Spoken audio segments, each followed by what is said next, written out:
Welcome to our book club. Tonight we are talking about Chapter 7 and Chapter 8, The Law of Design and the Law of Pain. I'm Rochelle Osborne, Senior Ruby Ambassador, and this is my honey, Hi, Matt, who is a John Maxwell lover of all of his books and keeper of all of his books and knows all the stuff about John Maxwell. So he's going to start us out on Chapter 7. This is all him. Okay. Well, good evening, everyone. I'm glad to be here and be able to talk a little bit about this chapter. This is actually one of my favorite chapters. I teach this material a lot, have done it in the military a lot, so it's always fun to teach it, and especially this chapter. So we'll just go through kind of the higher points of the chapter, and then we'll open it up for questions at the end. So the law of design is rooted, really, the thing I try to tell people to come back to, the law of design is really rooted in the first two chapters of the book. So it gets back to the law of intentionality and the law of awareness. So as you go through the law of design, you want to keep those two chapters in mind. So developing, creating, and implementing systems and strategies requires intentional effort. So that gets back to the law of intentionality. And then understanding your priorities and your big picture requires awareness of yourself. So that gets back to the law of awareness. So I try to help people keep those two chapters from the beginning that you studied in the beginning as your frame of reference as you go through the law of design. So maximizing, I love how John Maxwell talked about this, maximizing your personal and professional growth requires a strategy. It gets back to that accidental versus intentional growth. When you don't have a strategy and you don't have systems, any growth that you're really going through is more accidental at that point than anything. And you're definitely not living up to that maximum potential of having a good strategy rooted in good systems. So the other thing I like too is that John Maxwell gets into the life design concept, where he talks more about getting away from just, so many times when people talk about strategy, they have a strategy for their finances, they have a strategy for their job and their professional career, and they don't apply those same strategies to as a holistic approach to their entire life. So bringing the professional and the personal into focus as part of the overall strategy. And this whole chapter really talks about life design when it really gets down to it. And life design is basically the collective efforts of your habits that determine the quality of your life. So all those different habits that you have that are basically rooted in your strategy and your systems that you use every day, they really are your habits that determine the overall quality of your life. So if you find yourself frustrated or kind of running headlong into a wall every day doing the same things that aren't working, it may be that you got to really focus on the law of design and change some of those habits. So again, this life design is really a combination of three different things, and John Maxwell alludes to these through this chapter, and that's strategy, planning, and systems, and they work in that order. So we'll start with the first one, which is really developing the strategy. And this is kind of getting back to the question, what do I think is going to work? What do I think is going to work? So I'm in the process of developing a strategy.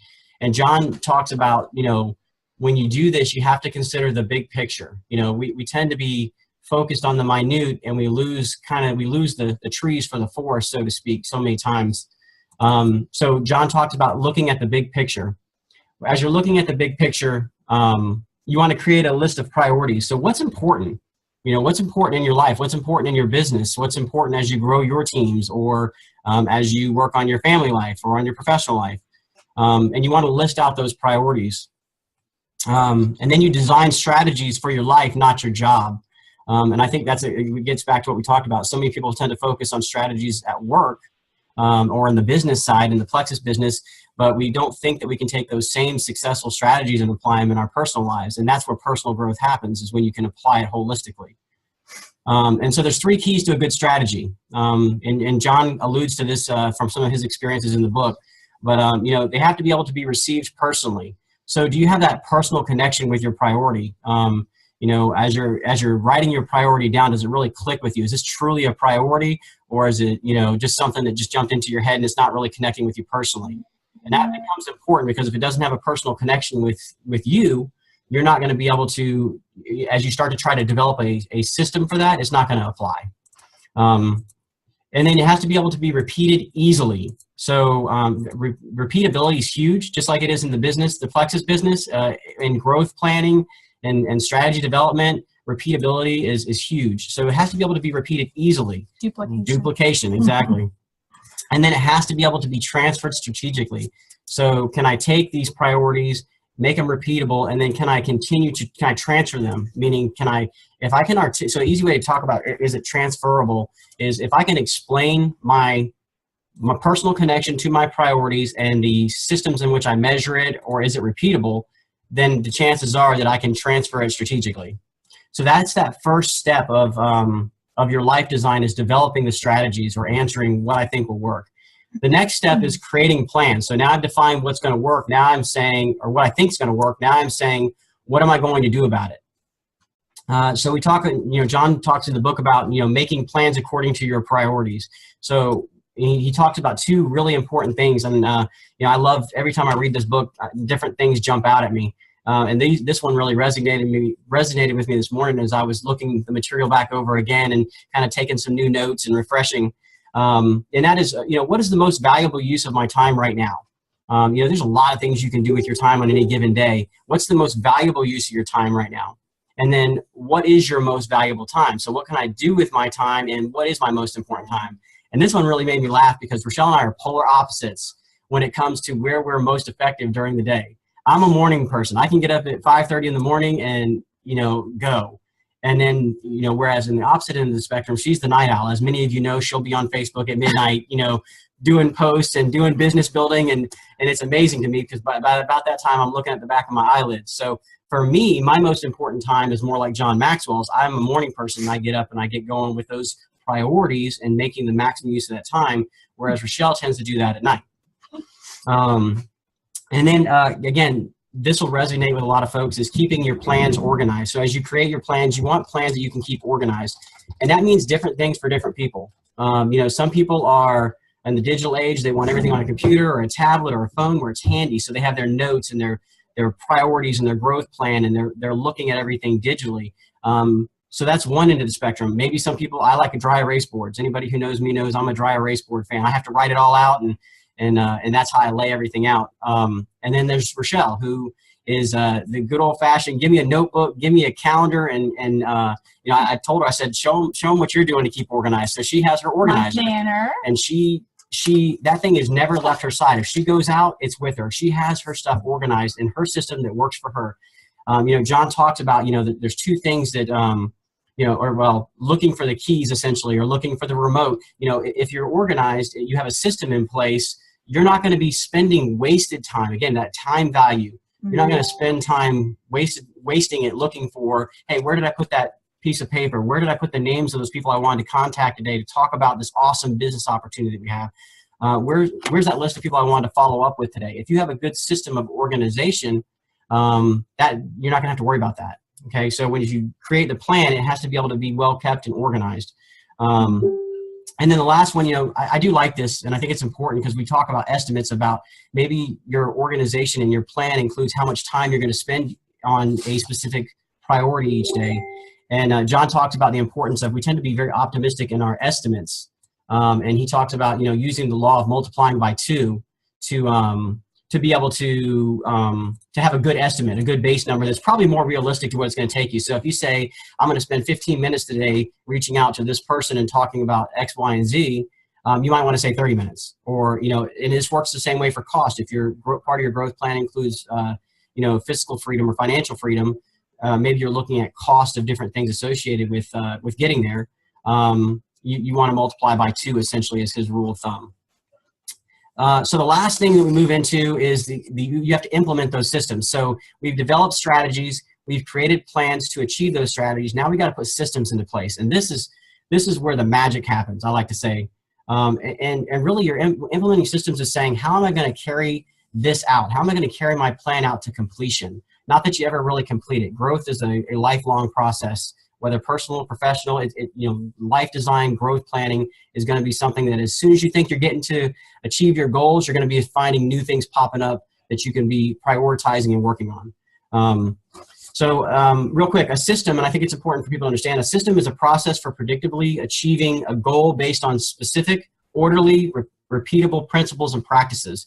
And so, that means that basically the key to any system you put in place is it's got to be deliberate, it's got to be intentional, and it's got to be practical, meaning it works for you.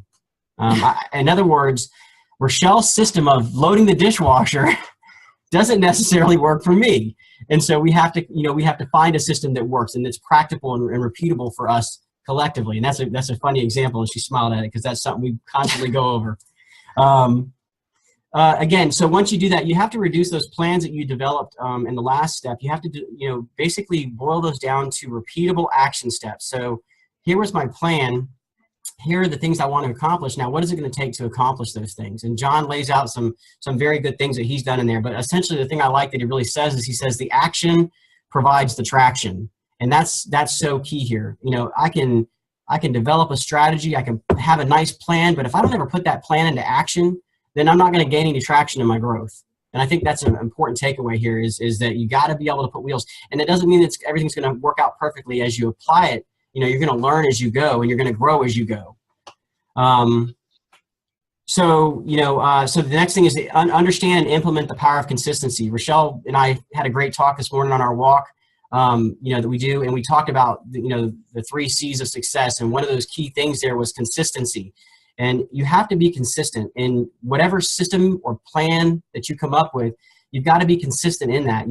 It takes 21 days to develop a habit, and it takes 1 to destroy it. I like to tell people when I teach this, what's January 1st most known for? It's most known for New Year's resolutions. And I said, so what's January the 19th most renowned for? And January 19th is the day that most resolutions die. That because we don't have the consistency to follow through on it. And that's so true in anything you're doing, whether it's the business side, whether it's the personal side, any plan that you have and system you have, you got to be consistent in that. And the last thing that I like to talk about in this is you got to have some way to measure your growth goals here, your systems. If you don't have a way to measure it, how are you going to know whether or not you're achieving the goals that you've established for yourself? So if your goal is to reach out to 3 new contacts today and talk about this awesome opportunity, then that's measurable. I have given myself a number and a time frame. It's time bound, and it's a good number that I can come back to at the end of the day and say, did I do this? Did I accomplish what I intended to accomplish? And so that it has to be measurable. It allows you, when it's measurable, it allows you to set goals, evaluate your progress, judge results, and then also, more importantly, diagnose problems. If I'm consistently falling short on some of my goals that I'm establishing, I may need to go back and look at the priorities that I've established. Am I truly making it a priority? Is it too lofty a goal to try to accomplish at first? Maybe I need to come at it in smaller bites to reduce some of the complexity of what I'm trying to do. And then by measuring anything, like I said, by measuring anything, you can understand it, control it, and improve it. So that's the goal of measuring is to really get at making it better. Making your systems better.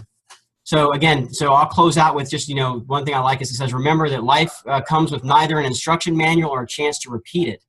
So, it's on us to develop the systems and priorities for ourselves that are going to lead to that life design goal planning that really is meaningful, and it's really going to lead to accomplishing the things that you've set for yourself and beyond. And after that, I'm going to turn it over to Rochelle. Yeah, so the way that applies to our Plexus businesses, if you're talking about a system, we have our 321, our basic IPA that is already in place. We don't have to reinvent the wheel. It's already there. We're doing our 3 posts. We're reaching out to 2 new contacts. We're following up with at least 1 person a day. Obviously, I do more follow-up than 1 because you're reaching out to 2 a day at least, then you're going to do more, but you don't have to reinvent the wheel. Some of the things that I liked in this chapter, and just the systems for everything. 321 is not the only system. People use systems for everything, homeschooling and meal planning and whatever else, but I liked what he was talking about with multiplying everything by 2. He talks about, growing with deep roots, and he talked about the tomato plant that grows so fast and then it dies when the first frost or whatever, but then the tree It might grow slower, but over the years and decades and even centuries, it's still producing fruit. And so we want to grow deep with our roots. So anyways, I know he did a lot of talking on that, and I don't want to be on here all night with you guys. So does anybody else have anything to say about this chapter? You guys can unmute yourselves. Share what you want to share.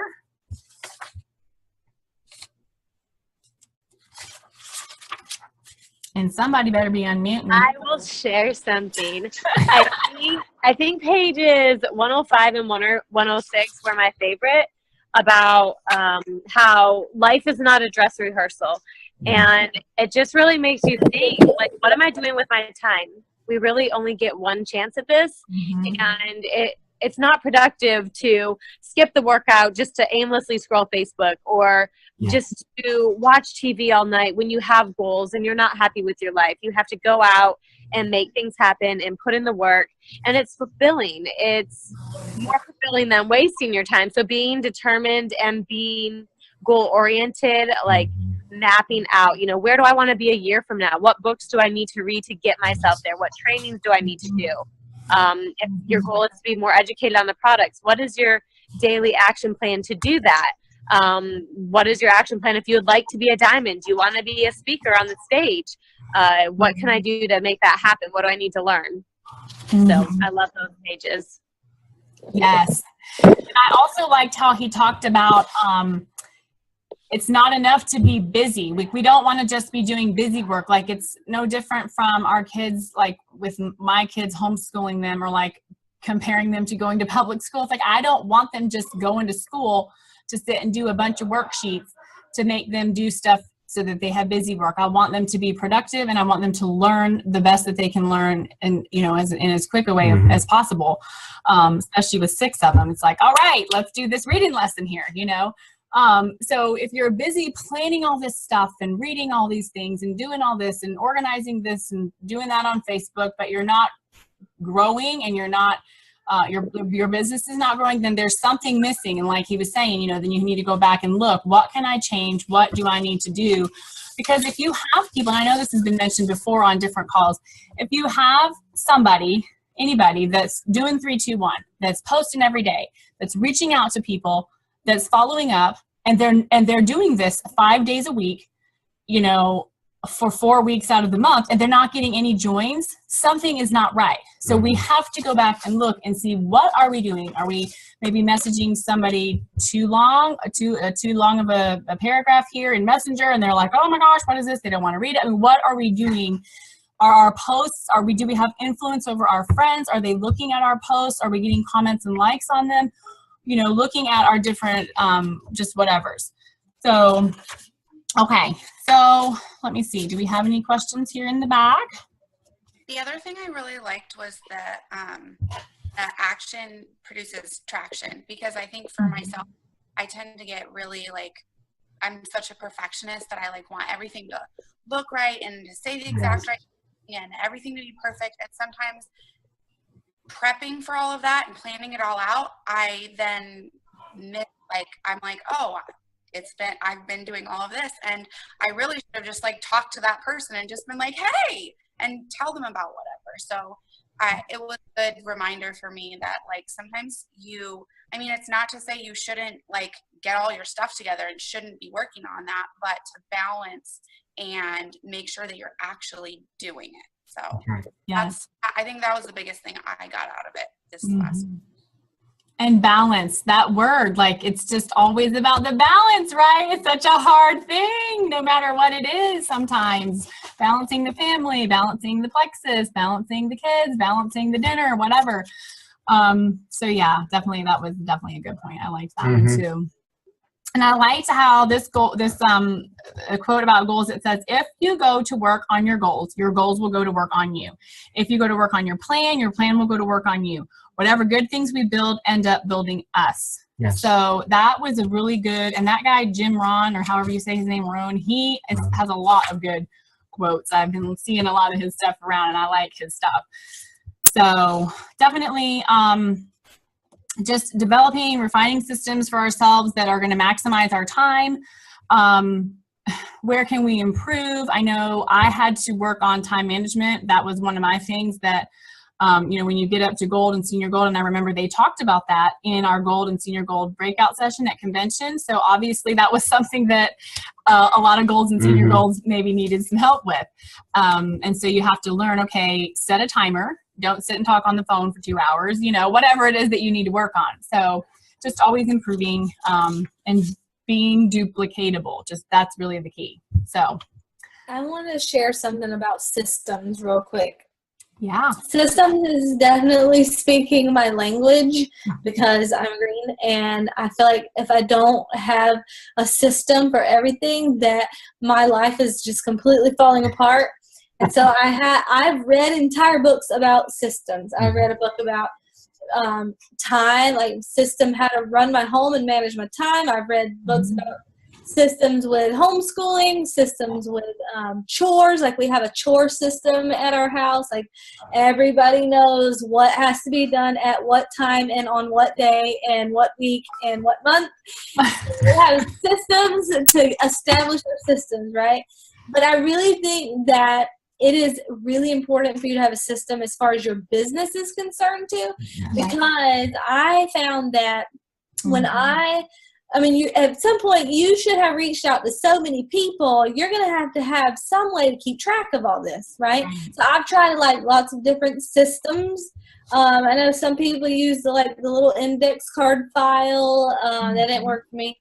I know some people just go through Messenger. That doesn't work for me either. Like I have to be organized, or I feel like a jumbled mess.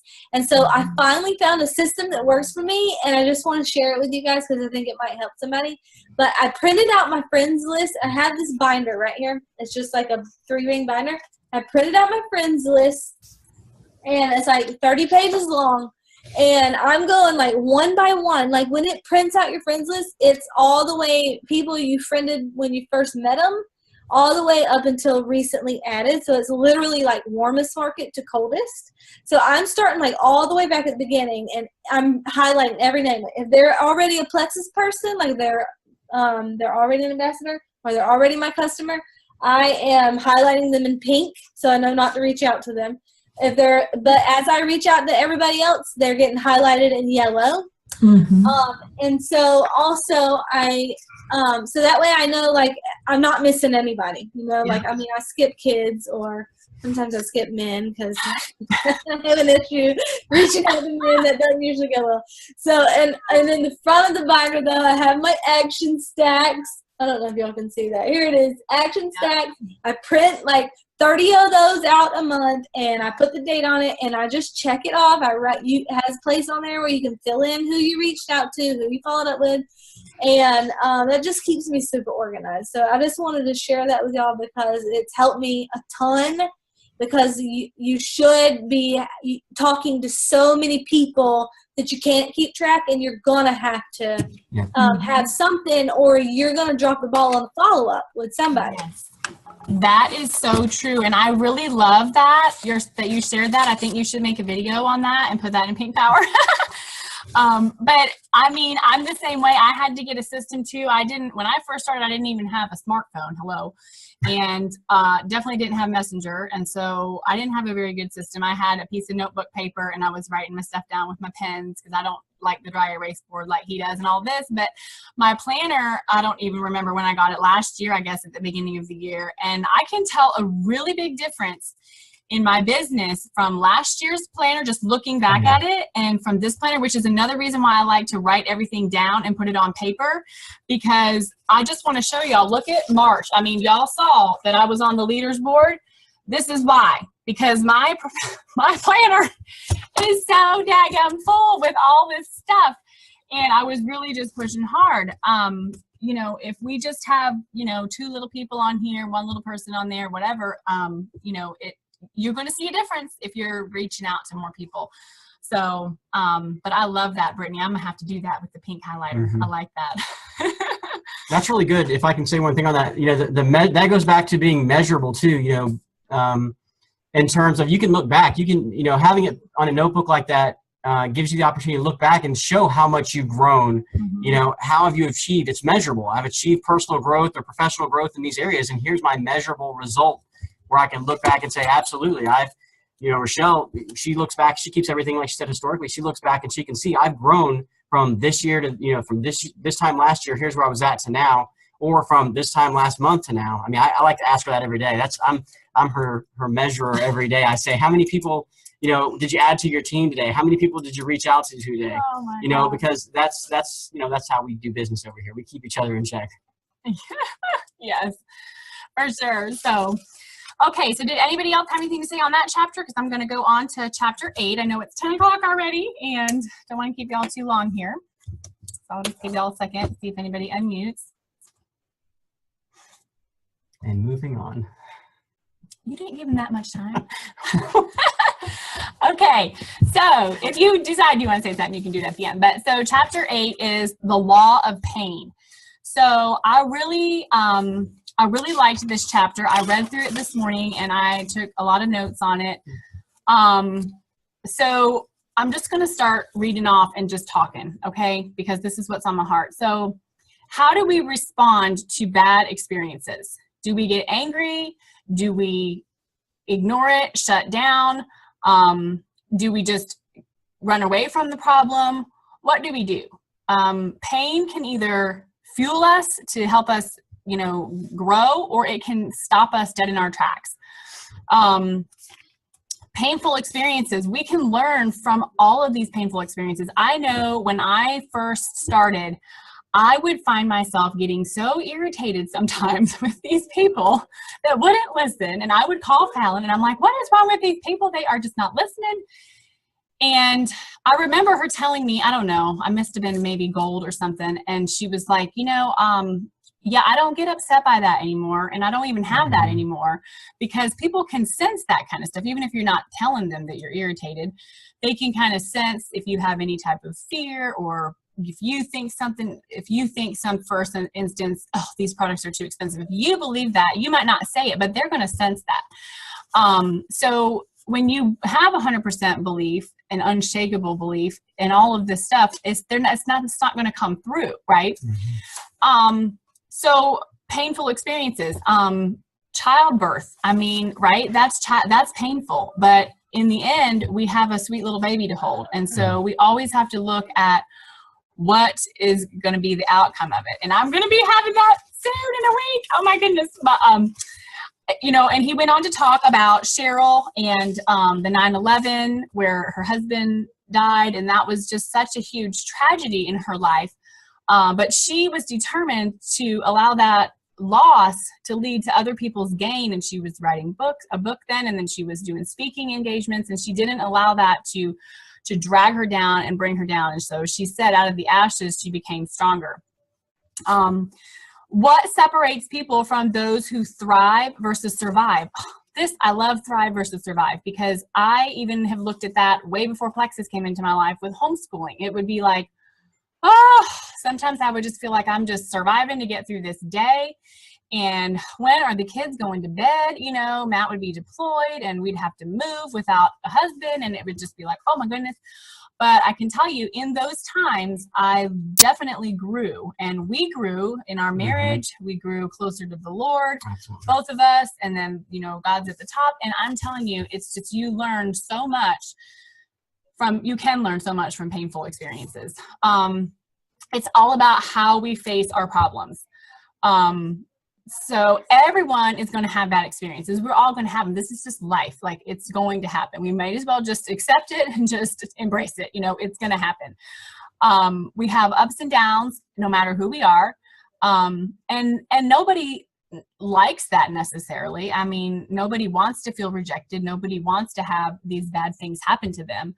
But it is how we react to the situation. I know for me, the difficulties we face, they change us. They're going to change us. And so I know for me, like I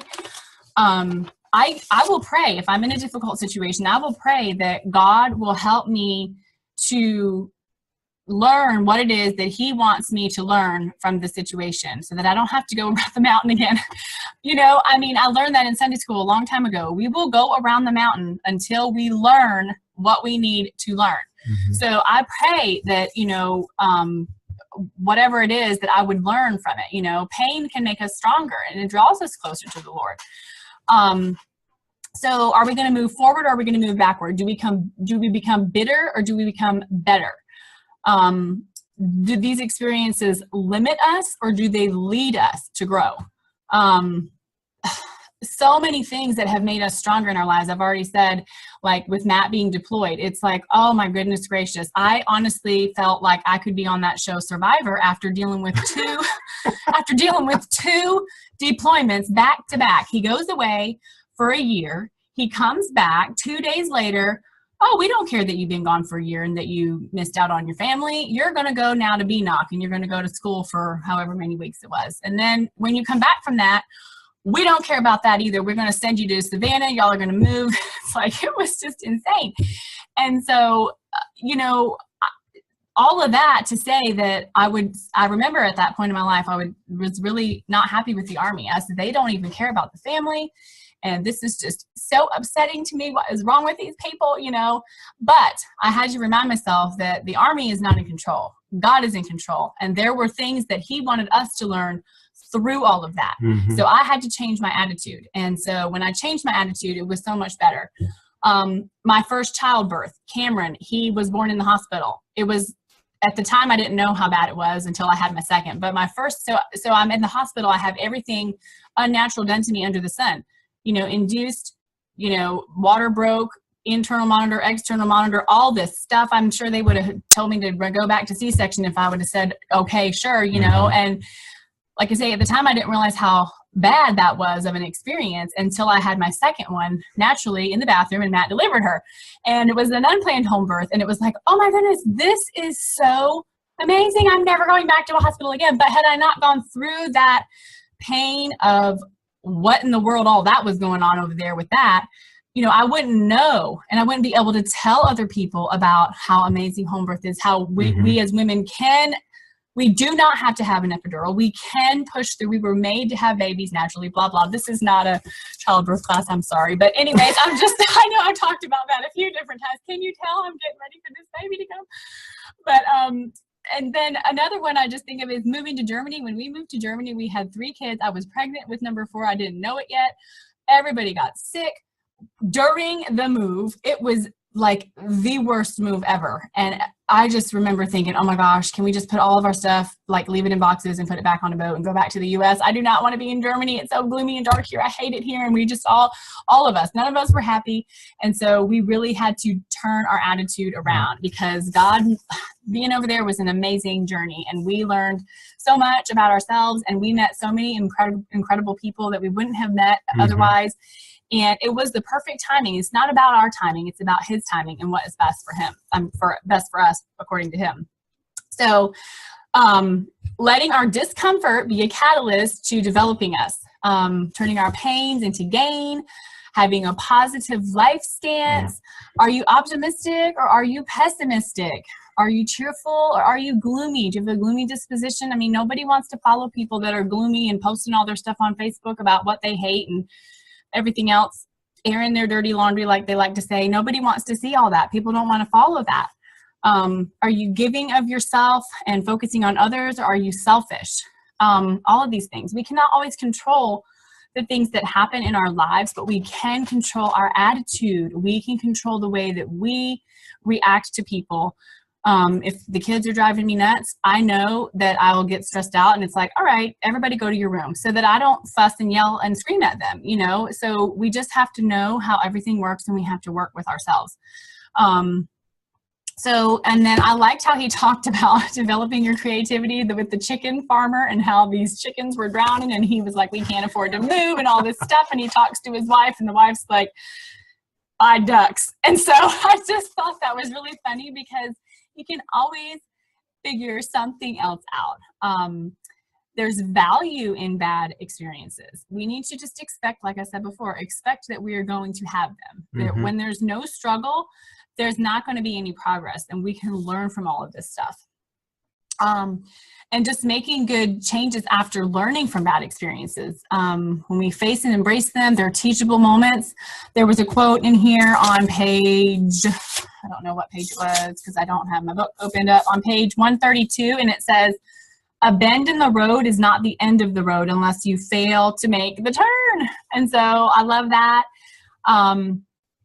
When we have bad experiences, we can face them, or we can try to run away, that fight or flight thing. Mm-hmm. So just taking responsibility of our life and of our choices, just knowing that, what they say, no pain, no gain, and so many, a thought with that was when I read that part, I thought of so many times that you hear these videos, or you go to convention, you hear these diamonds up on the stage, and it's like they're on the stage because they heard more no's. They didn't, and that didn't stop them, So they're like, I'm up here because I got a lot of no's and I didn't let it stop me, So they learned and pushed through the pain. I mean, if you don't like something, you don't just go and, well, I don't like this person, I'm going to unfriend you or whatever. No, So anyways, that's what I have for chapter 8. So who has something to share on that? Do you have anything to share? Well, I was just going to say, so, true growth is going to happen outside of that comfort zone. So when he talks about pain in here, pain can be, not necessarily the physical pain or going through a crisis, but sometimes it's just moving outside of that comfort zone. And so the question that I try to ask myself, and I challenge those that I have the privilege to work with and lead, is, if you're in your comfort zone, are you truly growing? How uncomfortable are you today? How many times have you pushed yourself outside that comfort zone? And that's where real growth happens. Growth occurs outside the comfort zone, which, inevitably means that you're going through painful situations. You're having to face a fear of maybe reaching out. And I don't know how she does it. I love to talk, but I would have a hard time just reaching out to somebody. Like, she'll stop and talk to somebody in daggone Walmart. And I'm looking at her like, how did you just strike up a conversation in Walmart about plexus? That's my blue. Yeah. She's awesome. But so that, to me, that would be outside of my comfort zone. But that's inevitably part of growth. And so the question to ask yourself is, if you're comfortable and you're not having any of those painful experiences, are you truly growing? And if not, then you might want to look at that growth plan and see what you can do to reevaluate that and get beyond and get out of that comfort zone and get growing. Mm-hmm. Yeah. I love that you said that about Walmart. I actually just signed up somebody the other day that I met at Walmart, and it was out of my comfort zone. I don't normally do that. I had to follow up with her for a whole year, but going. I love this chapter, y'all. It's probably my favorite chapter. Mm-hmm. So Romans 8:28, my favorite verse in the whole Bible. I know I've said that before, but all things work together for good. Yep. And that is a promise that we can live by. Mm-hmm. So we're all going to have trials. They say you're either coming out of a trial or you are about to go into one. So trials are just part of life, this side of heaven, and I really truly believe God tailor makes our trials specifically for us, like whatever he knows is going to grow us closer to him, become a better person, all of that stuff. Our trials are specifically tailor-made for us individually. And if you truly believe that God is in control, which I do, then that gives you peace, because you know that no matter what situation you're in, no matter how dark or hard it might seem, that there's a reason for it, and the reason is for your good. So you always just have to reflect and say, why, what am I supposed to learn through this? And also, whenever you overcome a trial or a challenge or an obstacle or whatever, that's going to be your story later, as long as you don't give up. But your story, there is no success story without obstacles in it, right? And so your story, when it has an obstacle in it or some kind of hurdle that you had to overcome, that gives people hope and it inspires people. Because everybody's going to struggle with, some of the same things, and you are just going to inspire them that they can do it too. Like, you struggled with the same thing, you found a way to overcome it, and that really helps a lot of people. So embrace your trials. As hard as that may seem, nobody likes pain, right? I mean, that's why it's called pain. Like, by definition, it hurts. That's right. But it is good for it's good for your character if you allow it to be, and you choose to grow through it instead of become bitter. Yeah, exactly. Yeah. We said so many of the same things. I love it. Mm-hmm. I mean, everybody goes through challenges. And like y'all have said, it just depends how you handle them. Mm-hmm. And you have to look back and see where you can improve all the time. You can't be like, oh, wow, that just really stunk. Like, how can you improve? What can you do differently? And just knowing that everybody's going through the same stuff, but you can make it out of it a better person, a better ambassador, become a diamond if you don't quit. But a lot of people see that fire, the trial, the pain, and they quit anything in life. As soon as it gets hard, they want to quit. But you'll never get beyond that. The hard will keep happening and happening. The pain will keep coming until you can get out of your comfort zone and learn and grow through it. But then it'll be a new challenge, but at least you'll be beyond that one and will be a better person, a stronger person because of it. I am so with you on that. Absolutely. And so many people, you see it so many times in with different people. Well, I didn't like it that, these people, I just keep hearing that, it's too expensive, or I just keep hearing that I don't want to share until I have my own testimony, or all my friends are skeptical, all these different objections. And we can allow that in our business, in the business sense of it all, we can allow that to make us quit. Or we can have that push through. I mean, I can tell you, I talked about this when Fallon made me do my first Zoom and she interviewed me and I was scared to death. And I talked about overcoming objections and how my really good friend unfriended me and she was really nasty to me and her mother was really nasty to me. And I was definitely shedding some tears over that because it really hurt and it really cut. But I didn't let it stop me. I was like, you know what? Fine, I'm going to do this anyways. You guys don't have to do it then. And she's still not my friend, which I don't like, but I can't do anything about it, right? And I'm not going to let it drag me down. So I moved forward, and here I am. What in the heck? On the leaders board? 2 different leaders boards? Oh my goodness. It's so crazy. So you just don't let these things stop you. You just don't let them ruin your day. You just keep going. So So I'll add one more thing to that too. And that is, so we fear pain, that nobody wants to go through pain. That's just, so the natural instinct is that fight or flight, piece that kicks in your brain.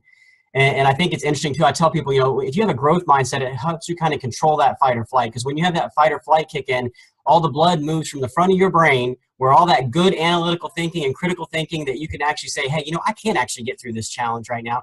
And it shifts that blood to the back of your brain, which is where that fight or flight sensor is at. And so you lose the ability, if you don't have the right mindset and you haven't prepared yourself for the pain experience you're going to go through in growth, then that blood is going to shift to the back of the brain and the natural instinct is going to be to run away from that pain. That's natural. Everybody wants to run away from the pain. They don't want to, it's not the natural instinct to run towards that pain and face it head on. And so if you get into the growth mindset and you have those systems and you acknowledge that pain is part of the growth process, then you control that blood flow a little bit more. And you have the ability to think through what you're facing right now and realize, you know what, I can talk to that person. I can reach out here. I am going to keep my positive mindset and I'm going to push on through and keep growing and going. Yep. I can push that button on the computer and send this message. I'm on the phone with Fallon. Fallon, I don't want to do it. She says, just do it. Just push it. Push the enter button. Just do it. In the beginning. Oh my goodness. But it's so true. And our mindsets, we have got to have a positive mindset. We talk about it all the time. It's all over Pink Power. We have to have a positive mindset. If we don't have a positive mindset, we got some work to do, people. So, but anyways, I know it is 10:20 at night. So does anybody else have anything else to share that really stood out to them? Any questions? I have one more thing to say, and I'm shutting up. I love this quote. I love this quote where he says, we have to remember that our choices will lead to either the pain of self-discipline or the pain of regret. And that jumped out at me because I struggle with self-discipline sometimes, and I never really thought of self-discipline as pain, but it is. Because, like, you're constantly having to deny yourself. But it's like choose your heart. If you don't choose that pain of self-discipline, you're choosing the pain of regret, you know? Yeah. Yeah. That's Well said. really good. Yeah, absolutely. All right, y'all. Well, I'm going to be going through some pain in about a week to have this baby, so y'all just pray for me. It's all for the cause. It's good for you, Michelle. It's good for me. Right. And I'm I'm going to going to go through this. She's a pro. Yes. She's a pro at this. And I'll be having my little baby on these Zoom calls with me then. But Oh, I can't wait.